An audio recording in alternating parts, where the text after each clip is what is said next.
혹시 겨울철 실내 온도를 잘못 관리해서 뇌졸중으로 응급실에 실려간 이야기 들어보셨나요? 평소 난방비 아끼려고 실내 온도를 낮게 유지하시거나 반대로 너무 따뜻하게 하시는 분들은 깜짝 놀라셨을 텐데요. 우리나라 60대 이상 어르신들의 겨울철 심뇌혈관 질환 사망률이 여름보다 무려 2배나 높다는 사실 알고 계셨나요? 바로 실내 온도 관리를 잘못해서 생기는 비극입니다. 대한의학회에서 발표한 연구 자료에 따르면 실내 온도가 16도 이하로 떨어지면 혈압이 급상승하고 심장마비 위험이 3배 이상 증가한다고 합니다. 특히 새벽 시간대에 화장실을 가시다가 갑자기 쓰러지시는 분들의 대부분이 실내 온도를 너무 낮게 유지했기 때문이라는 사실을 알고 계셨나요? 겨울철 실내 온도는 단순히 춥고 따뜻함의 문제가 아니라 생명과 직결된 굉장히 중요한 문제인데요. 특히 60세 이상 어르신들은 체온 조절 능력이 떨어져서 온도 변화에 매우 취약하기 때문에 실내 온도를 올바르게 유지하는 것이 건강한 겨울나기의 핵심입니다. 실제로 영국의 한 연구 결과를 보면 실내 온도를 적정하게 유지한 가정의 어르신들은 그렇지 않은 가정보다 겨울철 사망률이 40%나 낮았다고 합니다. 하지만 많은 분들이 난방비 부담 때문에 실내 온도를 너무 낮게 유지하거나 반대로 과도하게 높여서 건강을 해치는 경우가 굉장히 많습니다. 어떤 분들은 난방비를 아끼려고 이불을 여러 겹 덮고 추운 방에서 지내시는데 이것이 얼마나 위험한지 모르고 계십니다. 또 어떤 분들은 반대로 실내를 사우나처럼 뜨겁게 만들어서 탈수와 혈압 변동을 일으키기도 합니다. 오늘은 의사들도 강조하는 겨울철 실내 적정 온도와 올바른 관리 방법에 대해 자세히 말씀드리겠습니다. 방마다 다르게 설정해야 하는 온도부터 난방비를 절약하면서도 건강을 지키는 실용적인 방법까지 모두 공개합니다. 실내 온도가 너무 낮을 때 생기는 5가지 치명적 위험과 반대로 너무 높을 때 생기는 문제점들, 그리고 각 공간별 최적 온도까지 빠짐없이 알려드립니다. 마지막에 난방비도 아끼고 건강도 지키는 꿀팁이 있으니 꼭 끝까지 시청해 주시고요. 혹시 아직 구독 안 하신 분들 계신가요? 그러면 바로 밑에 구독과 좋아요를 먼저 꼭 눌러주세요. 소중한 분들께도 많이 공유 부탁드립니다. 이제부터 겨울철 실내 온도를 잘못 관리했을 때 생기는 치명적인 위험들에 대해 알려드리겠습니다. 하지만 잘못 드시면 독이 됩니다. 먼저 실내 온도가 너무 낮을 때 생기는 첫 번째 위험은 바로 뇌졸중과 심근경색입니다. 실내 온도가 16도 이하로 떨어지면 우리 몸의 혈관이 급격하게 수축하게 되는데요. 혈관이 수축하면 혈압이 갑자기 상승하면서 뇌혈관이나 심장혈관이 막히거나 터질 위험이 급격히 높아집니다. 특히 새벽 시간대에 화장실을 가시거나 아침에 일어나실 때 따뜻한 이불 속에서 차가운 실내로 나오는 순간 혈압이 급상승하면서 뇌졸중이나 심근경색이 발생할 수 있는데요. 실제로 응급의학과 통계를 보면 겨울철 새벽 시간대 심뇌혈관 질환으로 응급실에 실려오는 환자의 70% 이상이 실내 온도가 16도 이하인 가정에서 발생했다고 합니다. 이것이 얼마나 무서운지 아시겠죠? 서울의 한 대학병원에서 진행한 연구에 따르면 실내 온도가 1도 낮아질 때마다 수축기 혈압이 평균 1.3mm 상승한다고 합니다. 만약 평소 혈압이 130인분이 실내 온도가 10도 낮은 환경에 노출되면 혈압이 143까지 올라갈 수 있다는 뜻인데요. 고혈압이 있으신 분들은 이렇게 갑자기 혈압이 오르면 정말 위험합니다. 또한 추운 환경에서는 혈액이 끈적해지면서 피떡이 생길 위험도 높아지는데요. 혈액 속 적혈구와 혈소판이 서로 엉겨붙으면서 혈전이 형성되고 이 혈전이 뇌혈관이나 심장혈관을 막으면 뇌졸중이나 심근경색이 발생하는 것입니다. 실제로 겨울철 심뇌혈관 질환 발생률이 여름보다 2배 이상 높은 이유가 바로 이 때문입니다. 특히 고혈압이나 당뇨, 고지혈증이 있으신 분들은 추위에 더욱 취약하기 때문에 실내 온도 관리에 각별히 신경 쓰셔야 합니다. 두 번째 위험은 바로 면역력 저하와 호흡기 질환입니다. 실내 온도가 너무 낮으면 우리 몸의 체온이 떨어지면서 면역세포의 활동이 둔해지는데요. 체온이 1도만 떨어져도 면역력은 30%나 감소한다고 합니다. 면역력이 떨어지면 감기나 독감은 물론이고 폐렴까지 걸릴 위험이 높아지는데요. 특히 60대 이상 어르신들은 폐렴에 걸리면 회복이 어렵고 생명까지 위협받을 수 있기 때문에 실내 온도를 적정하게 유지하는 것이 정말 중요합니다. 그런데 놀라운 사실이 있습니다. 실내 온도가 낮으면 호흡기도 심각한 타격을 받습니다. 찬 공기가 기관지를 자극하면서 기침과 가래가 심해지고 천식이나 만성 폐쇄성 폐질환이 악화될 수 있는데요. 평소 기관지가 약하신 분들이라면 실내 온도를 절대 낮게 유지하시면 안 됩니다. 대한가정의학회에서 발표한 자료를 보면 실내 온도가 18도 이하로 떨어지면 호흡기 질환 발생률이 50% 이상 증가한다고 하는데요. 특히 겨울철에는 인플루엔자 바이러스나 코로나 바이러스 같은 호흡기 바이러스가 활발하게 활동하기 때문에 면역력이 떨어지면 쉽게 감염될 수 있습니다. 바이러스는 추운 환경에서 더 오래 생존하고 전파력도 강해지는데요. 실내 온도가 낮으면 코와 목의 점막이 건조해지면서 바이러스가 쉽게 침투할 수 있는 환경이 만들어집니다. 점막은 우리 몸의 첫 번째 방어선인데 이것이 약해지면 바이러스가 쉽게 몸속으로 들어와서 감염을 일으키는 것입니다. 또한 추운 환경에서는 섬모 운동이 둔해져서 기관지에 쌓인 먼지나 세균을 제대로 배출하지 못하게 되는데요. 이렇게 되면 기관지염이나 폐렴으로 발전할 위험이 높아집니다. 평소 기침이 잦거나 가래가 많으신 분들은 실내 온도를 반드시 적정하게 유지하셔야 합니다. 세 번째 위험은 바로 관절염과 근육통 악화입니다. 추운 환경에서는 근육과 인대가 경직되면서 관절의 움직임이 둔해지고 통증이 심해지는데요. 특히 무릎 관절염이나 허리 디스크가 있으신 분들은 실내 온도가 낮으면 통증이 2배 이상 심해진다고 호소하십니다. 찬 기온은 혈액순환을 방해해서 관절 주변의 영양 공급이 제대로 이루어지지 않고 염증 물질이 쌓이면서 통증이 더욱 악화되는데요. 아침에 일어났을 때 온몸이 뻣뻣하고 무릎이나 허리가 아프다면 실내 온도가 너무 낮기 때문일 수 있습니다. 또한 근육이 긴장하면서 어깨 결림과 목 통증도 심해지는데요. 평소 오십견이나 목 디스크로 고생하시는 분들이라면 실내 온도를 반드시 적정하게 유지하셔야 합니다. 대한정형외과학회에서 진행한 연구에 따르면 실내 온도가 18도 이하일 때 관절염 통증 지수가 평균 35% 상승한다고 하는데요. 특히 습도까지 낮으면 통증이 더욱 심해진다고 합니다. 여기서 의외의 진실이 있습니다. 네 번째 위험은 바로 낙상사고 위험 증가입니다. 실내 온도가 낮으면 근육과 관절이 경직되면서 몸의 균형 감각이 떨어지고 반사신경이 둔해지는데요. 특히 새벽에 화장실을 가시다가 넘어지는 사고가 겨울철에 급증하는 이유가 바로 이 때문입니다. 추운 환경에서는 근육이 빠르게 반응하지 못하고 발을 헛디디거나 중심을 잃었을 때 순간적으로 몸을 지탱할 수 없게 됩니다. 낙상 사고는 단순히 넘어지는 것에 그치지 않고 골절로 이어지는 경우가 많은데요. 특히 고관절 골절이 발생하면 수술을 받아야 하고 회복 기간도 길어서 삶의 질이 크게 떨어집니다. 실내 온도를 적정하게 유지하는 것만으로도 낙상 사고를 예방할 수 있습니다. 대한노인병학회 자료에 따르면 65세 이상 어르신들의 낙상 사고 중 45%가 겨울철에 발생하고 그중 절반 이상이 실내에서 일어난다고 하는데요. 특히 새벽 시간대에 화장실을 가시다가 넘어지는 경우가 가장 많습니다. 따뜻한 이불 속에서 자다가 갑자기 추운 방으로 나오면 근육이 경직되어 있는 상태에서 균형을 잡기 어렵기 때문입니다. 또한 추위로 인해 혈액순환이 원활하지 않으면 순간적인 어지러움을 느낄 수 있는데요. 이런 상태에서 발을 헛디디면 바로 넘어지게 됩니다.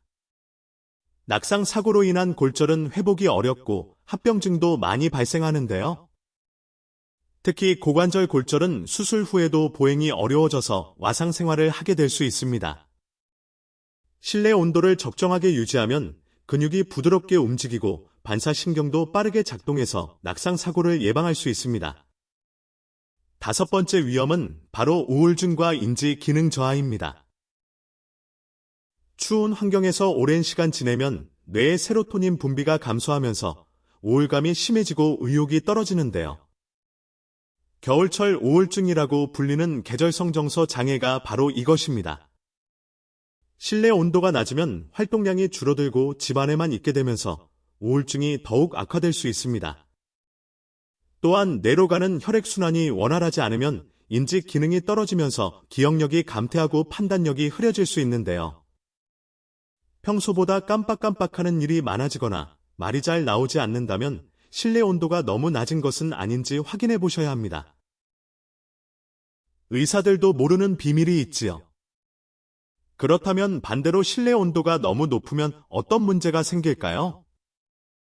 첫 번째 문제는 바로 탈수와 피부 건조입니다.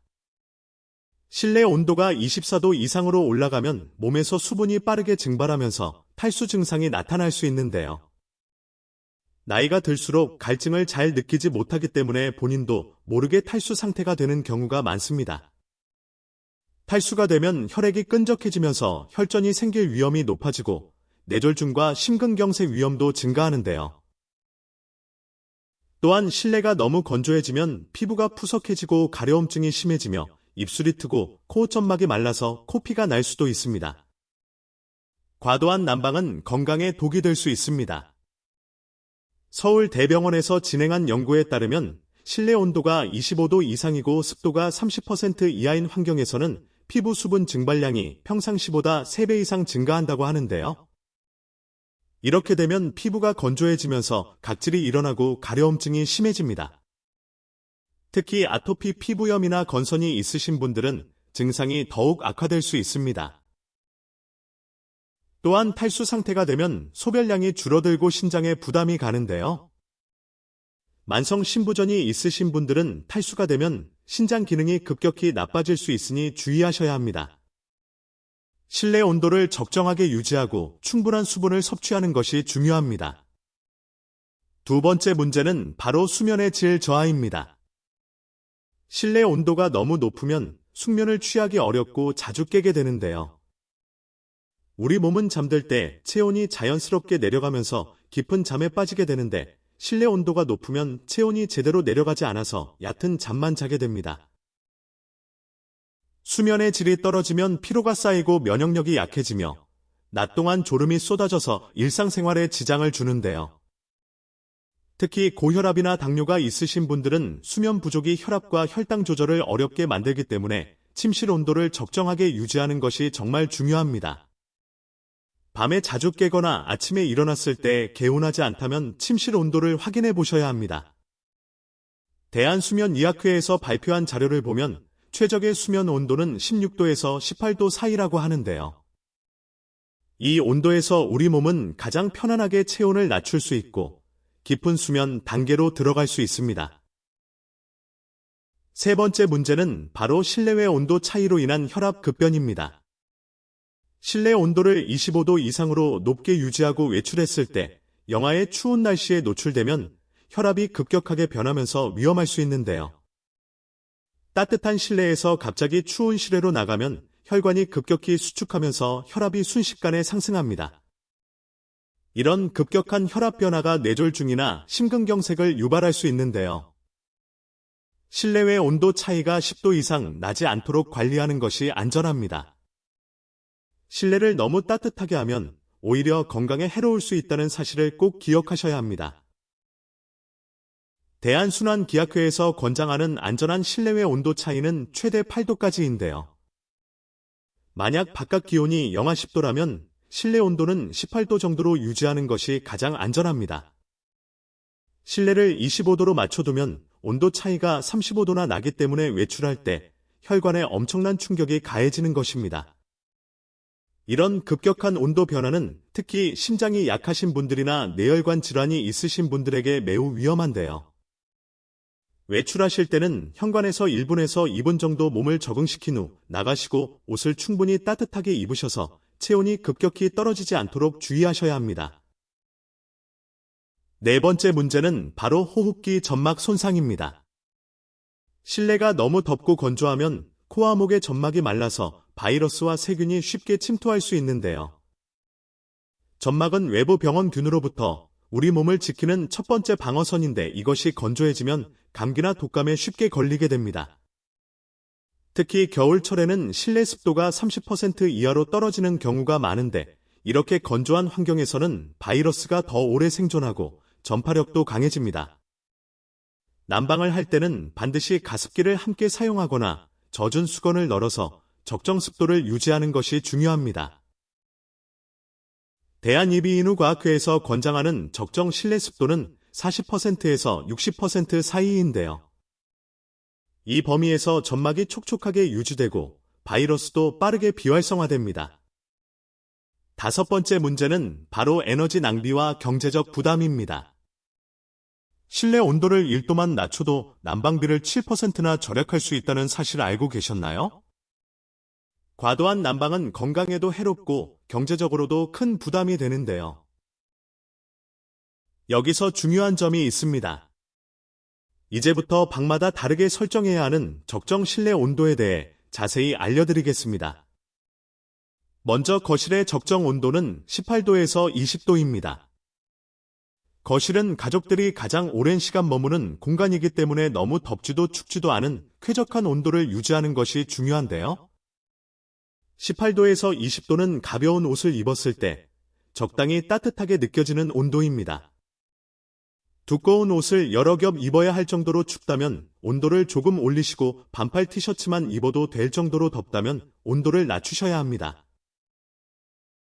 거실 온도를 적정하게 유지하면 활동하기에도 편하고 혈압도 안정적으로 유지할 수 있는데요. 특히 TV를 보시거나 책을 읽으실 때 너무 더우면 졸음이 오고 집중력이 떨어지기 때문에 거실은 약간 시원한 듯한 온도가 좋습니다. 대한건축학회에서 권장하는 거실 적정 온도가 바로 이 범위인데요. 이 온도에서 신진대사가 가장 활발하고 피로감도 적게 느껴집니다. 거실에 온도계를 설치해서 수시로 확인하시고 보일러 조절기로 온도를 맞추시면 됩니다. 만약 온도계가 없다면 체감 온도로 판단할 수 있는데요. 실내복 차림으로 앉아있을 때 춥지도 덥지도 않고 편안한 느낌이 든다면 적정 온도라고 보시면 됩니다. 침실의 적정 온도는 16도에서 18도입니다. 거실보다 2도에서 3도 정도 낮게 유지하는 것이 숙면에 도움이 되는데요. 우리 몸은 잠들 때 체온이 내려가야 깊은 잠을 잘 수 있기 때문에 침실은 약간 서늘한 온도가 좋습니다. 하지만 16도 이하로 내려가면 너무 추워서 잠들기 어렵고 자다가 깰 수 있으니 주의하셔야 합니다. 침실 온도가 적당한지 확인하는 방법은 이불을 덮었을 때 따뜻하면서도 답답하지 않고 코끝이 시원한 정도면 적정 온도입니다. 만약 이불 밖으로 손을 내밀었을 때 손이 시리다면 온도가 너무 낮은 것이고 이불을 덮고 있는데도 땀이 난다면 온도가 너무 높은 것입니다. 수면 전문가들이 권장하는 최적의 침실 온도가 바로 16도에서 18도 사이인데요. 이 온도에서 멜라토닌 분비가 가장 활발하고 깊은 수면 단계로 쉽게 들어갈 수 있습니다. 멜라토닌은 수면 호르몬이라고 불리는데 이것이 충분히 분비되어야 숙면을 취할 수 있습니다. 침실 온도가 너무 높으면 멜라토닌 분비가 감소하고 수면이 얕아지는데요. 평소 잠을 잘 못 주무신다면 침실 온도를 확인해 보시고 조금 낮춰보시기 바랍니다. 화장실의 적정 온도는 18도에서 22도입니다. 화장실은 다른 공간보다 조금 더 따뜻하게 유지하는 것이 안전한데요. 특히 새벽에 화장실을 가실 때 따뜻한 침실에서 차가운 화장실로 이동하면 혈압이 급상승할 수 있기 때문에 화장실 온도를 적절히 높여두는 것이 중요합니다. 화장실에 온풍기나 전기 히터를 설치해서 사용 전에 미리 따뜻하게 해두시면 좋은데요. 하지만 화장실에서 온풍기를 너무 오래 사용하면 일산화탄소 중독 위험이 있으니 환기를 자주 하셔야 합니다. 또한 타일 바닥이 차갑다면 미끄럼 방지 매트를 깔아서 발이 차가워지는 것을 막고 낙상도 예방할 수 있습니다. 대한응급의학회 통계를 보면 겨울철 새벽 시간대 화장실에서 발생하는 심내혈관 응급 상황이 전체의 30%를 차지한다고 하는데요. 따뜻한 침실에서 차가운 화장실로 이동하면서 급격한 온도 변화를 경험하기 때문입니다. 화장실 온도를 미리 높여두면 이런 위험을 크게 줄일 수 있는데요. 센서로 작동하는 온풍기를 설치하면 사람이 들어갈 때 자동으로 켜져서 편리하게 사용할 수 있습니다. 현관의 적정 온도는 15도에서 17도입니다.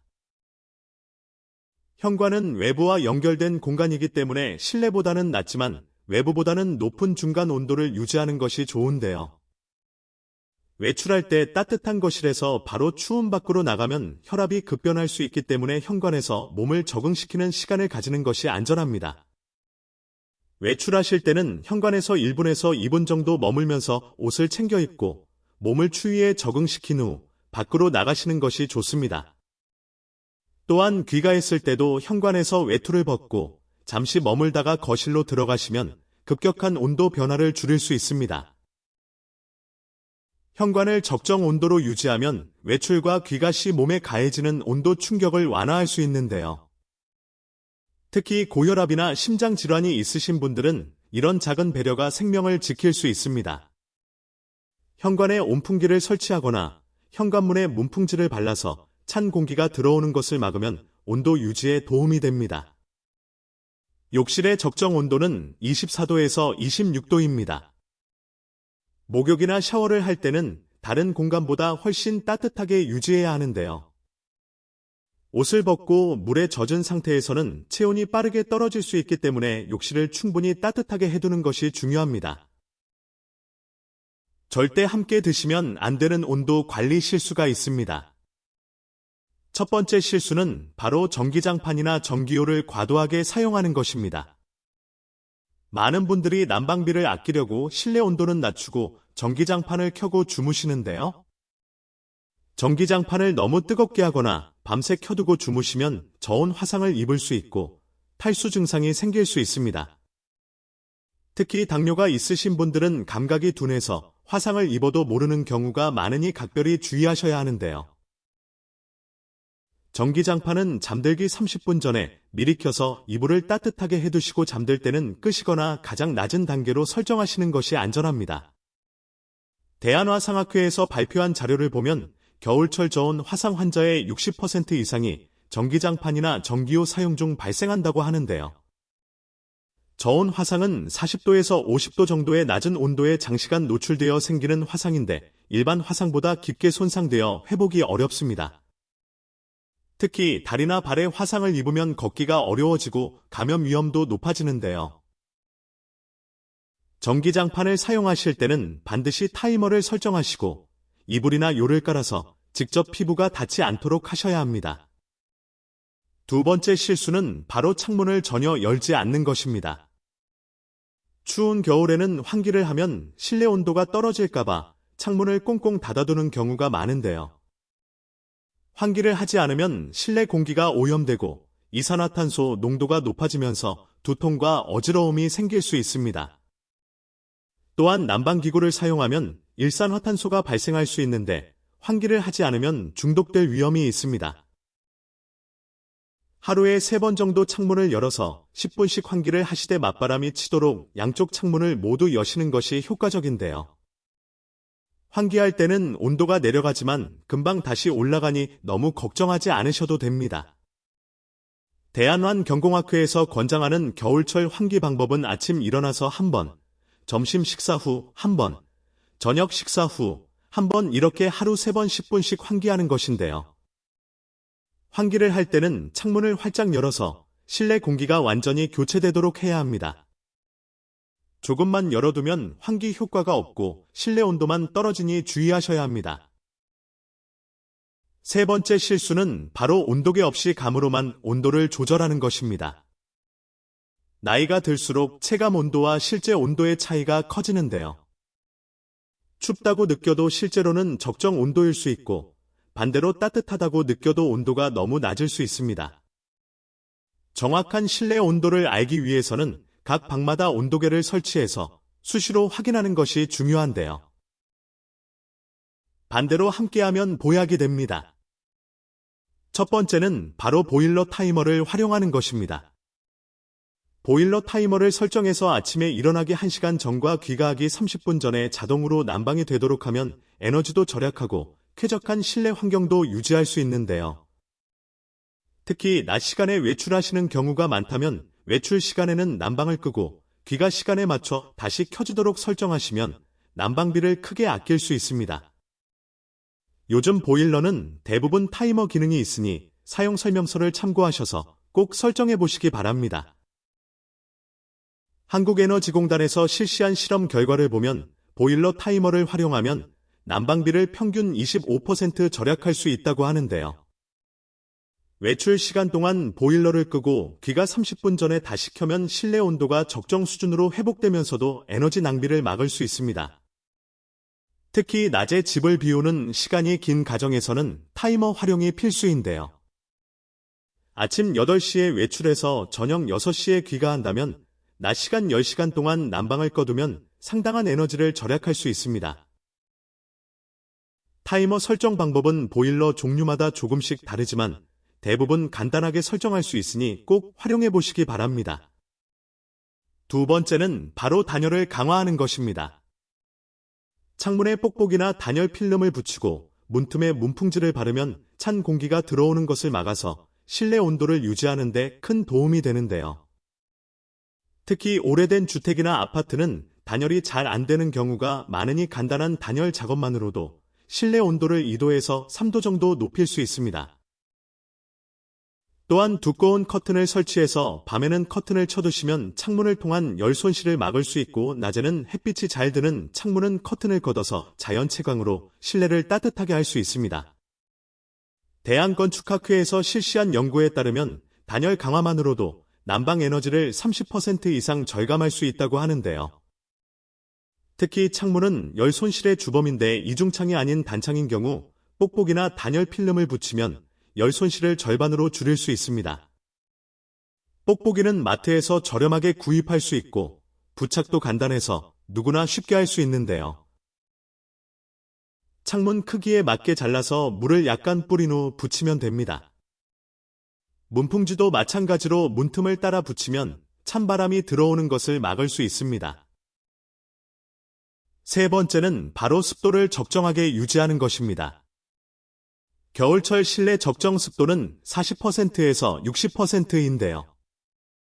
습도가 너무 낮으면 같은 온도라도 더 춥게 느껴지고 호흡기가 건조해지며 습도가 너무 높으면 곰팡이가 생길 수 있습니다. 가습기를 사용하시되 하루에 한 번은 물을 갈아주시고 일주일에 한 번은 청소를 하셔야 세균 번식을 막을 수 있는데요.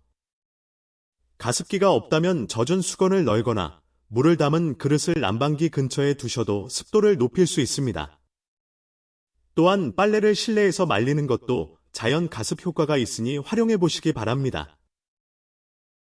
대한피부과학회에서 권장하는 적정 실내 습도는 50% 전후인데요. 이 습도에서 피부가 가장 촉촉하게 유지되고 호흡기 점막도 건강하게 기능합니다. 습도계를 온도계와 함께 설치하셔서 수시로 확인하시는 것이 좋은데요. 요즘은 온습도계가 일체형으로 나와서 하나로 두 가지를 모두 확인할 수 있습니다. 가습기를 사용할 때는 초음파식보다 가열식이나 복합식이 세균 번식을 막는데 더 효과적이고 물은 반드시 끓인 물이나 정수한 물을 사용하셔야 합니다. 네 번째는 바로 옷을 여러 겹 겹쳐 입는 것입니다. 실내 온도를 1도 높이는 것보다 옷을 한 겹 더 입는 것이 훨씬 경제적이고 건강에도 좋은데요. 얇은 옷을 여러 겹 겹쳐 입으면 옷과 옷 사이에 공기층이 생겨서 보온 효과가 뛰어납니다. 특히 내복이나 기능성 네일을 착용하시면 체온을 효과적으로 유지할 수 있는데요. 집 안에서도 양말과 실내화를 신으시면 발이 따뜻해지면서 전신 체온도 올라갑니다. 목과 손목, 발목을 따뜻하게 하면 체감 온도가 크게 올라가니 목도리나 손목 밴드를 착용하시는 것도 좋습니다. 대한섬유공학회에서 발표한 자료를 보면 내복을 착용하면 체감 온도가 2도에서 3도 상승하는 효과가 있다고 하는데요. 내복 한 벌이 실내 온도 2도를 높이는 것과 같은 효과를 낸다는 뜻입니다. 난방비로 환산하면 한 달에 수만 원을 절약할 수 있는 셈이죠. 또한 겹겹이 입으면 실내 온도 변화에 맞춰 옷을 벗거나 입어서 체온을 조절하기 쉬운데요.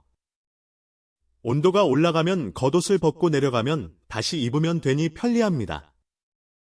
양말도 두꺼운 것 하나보다 얇은 것 두 개를 겹쳐 신는 것이 보온 효과가 더 좋습니다. 마지막으로 꼭 기억하셔야 할 점이 있습니다. 5번째는 바로 따뜻한 음료를 자주 마시는 것입니다. 따뜻한 차나 물을 마시면 몸속부터 온도가 올라가고 혈액순환도 원활해지는데요. 특히 생강차나 대추차는 몸을 따뜻하게 하는 효과가 뛰어나서 추위를 많이 타시는 분들께 좋습니다. 하루에 6잔에서 8잔 정도 따뜻한 물을 마시면 탈수도 예방하고 면역력도 높일 수 있는데요. 다만 커피는 이뇨 작용이 있어서 오히려 탈수를 유발할 수 있으니 하루 한두 잔으로 제한하시고 물을 충분히 드시는 것이 좋습니다. 한방에서는 생강과 대추, 계피를 따뜻한 성질의 약재로 분류하는데요. 이들을 차로 끓여서 마시면 몸을 속부터 따뜻하게 하고 혈액순환을 촉진하는 효과가 있습니다. 생강차는 생강을 얇게 썰어서 끓는 물에 10분 정도 우려내면 되고 대추차는 대추를 손질해서 물과 함께 끓이면 됩니다. 꿀을 조금 넣으면 맛도 좋고 영양도 더해집니다. 따뜻한 음료를 마실 때는 한 모금씩 천천히 마시면서 몸이 따뜻해지는 것을 느껴보세요. 급하게 마시면 위에 부담이 가니 주의하셔야 합니다. 6번째는 바로 규칙적인 실내 운동을 하는 것입니다. 추운 겨울에는 밖에 나가기 어렵지만 집 안에서라도 가벼운 스트레칭이나 제자리 걸음을 하시면 체온이 올라가고 혈액순환이 좋아지는데요. 하루에 3번 정도 10분씩만 실내 운동을 하셔도 몸이 따뜻해지고 근육도 유지할 수 있습니다. 특히 아침에 일어나서 가볍게 몸을 풀어주시면 혈압이 안정되고 하루를 활기차게 시작할 수 있는데요. 의자에 앉아서 다리를 들어 올리거나 팔을 크게 돌리는 간단한 동작만으로도 충분한 효과를 볼 수 있습니다. 대한운동의학회에서 권장하는 겨울철 실내 운동은 스트레칭, 제자리 걸음, 의자 운동 등인데요. 무리하지 않는 범위에서 꾸준히 하는 것이 중요합니다. 아침에 일어나서 침대에 앉은 상태에서 목을 천천히 돌리고 어깨를 으쓱거리는 것부터 시작하세요. 그 다음 일어나서 제자리 걸음을 100보 정도 하시고 팔을 앞뒤로 크게 돌려주세요. 이런 간단한 동작만으로도 몸이 따뜻해지고 혈액순환이 활발해집니다. 운동을 하면 근육이 수축하면서 열이 발생하는데요. 이렇게 체온이 올라가면 면역력도 높아지고 기분도 좋아집니다. 7번째는 바로 정기적으로 건강검진을 받는 것입니다. 겨울철에는 심내혈관 질환 위험이 높아지기 때문에 고혈압이나 당뇨가 있으신 분들은 한 달에 한 번씩 병원을 방문해서 혈압과 혈당을 체크하시는 것이 안전한데요. 또한 독감 예방접종을 맞으시고 폐렴구균 백신도 접종하시면 겨울철 호흡기 질환을 예방하는 데 큰 도움이 됩니다. 평소와 다른 증상이 나타나면 참지 마시고 즉시 병원을 방문하셔야 하는데요. 가슴 통증이나 호흡곤란, 심한 두통이나 어지러움이 있다면 응급 상황일 수 있으니 119에 연락하시거나 가족에게 도움을 요청하셔야 합니다. 대한가정의학회에서 권장하는 겨울철 건강관리 지침을 보면 65세 이상 어르신들은 한 달에 한 번씩 혈압과 혈당을 체크하고 석 달에 한 번씩은 종합검진을 받는 것이 좋다고 하는데요. 특히 고혈압이나 당뇨, 고지혈증이 있으신 분들은 더욱 자주 검진을 받으셔야 합니다. 겨울철에는 혈압과 혈당이 평소보다 높게 나올 수 있으니 약 용량을 조절해야 할 수도 있는데요. 이것은 반드시 의사와 상의해서 결정하셔야 합니다. 독감 예방접종은 매년 10월에서 11월 사이에 맞는 것이 좋고 폐렴구균 백신은 평생 한두 번만 맞으면 됩니다. 여러분, 오늘 말씀드린 겨울철 실내 온도 관리법이 너무 복잡하게 느껴지실 수도 있습니다. 하지만 이 모든 내용을 한 번에 다 실천하실 필요는 없습니다. 오늘부터 한 가지씩 천천히 실천해 보시면 되는데요. 가장 먼저 각 방에 온도계를 설치하셔서 실내 온도를 정확히 파악하시고 거실은 18도에서 20도, 침실은 16도에서 18도로 맞춰보시기 바랍니다. 그 다음에는 환기를 규칙적으로 하시고 습도를 체크해서 가습기를 사용하시면 됩니다. 이렇게 하나씩 실천하시다 보면 어느새 건강한 겨울나기에 익숙해지실 거예요. 겨울철 실내 온도 관리는 단순히 춥고 따뜻함의 문제가 아니라 생명을 지키는 중요한 건강 관리입니다. 매년 겨울이 되면 수많은 어르신들이 온도 관리 실수로 인해 뇌졸중이나 심근경색으로 응급실에 실려가거나 안타깝게 생명을 잃으시는데요. 이런 비극을 막기 위해서는 오늘 말씀드린 내용을 꼭 실천하셔야 합니다. 특히 독거 어르신들이나 혼자 지내시는 분들은 주변에 도움을 요청하시는 것도 중요한데요. 이웃이나 가족에게 연락해서 실내 온도를 체크해달라고 부탁하시거나 보일러 설정을 도와달라고 하셔도 됩니다. 요즘은 동주민센터나 복지관에서 독거 어르신들을 위한 난방 지원 프로그램도 많으니 경제적으로 어려우시다면 꼭 문의해 보시기 바랍니다. 건강은 돈으로 살 수 없지만 작은 실천으로 지킬 수 있습니다.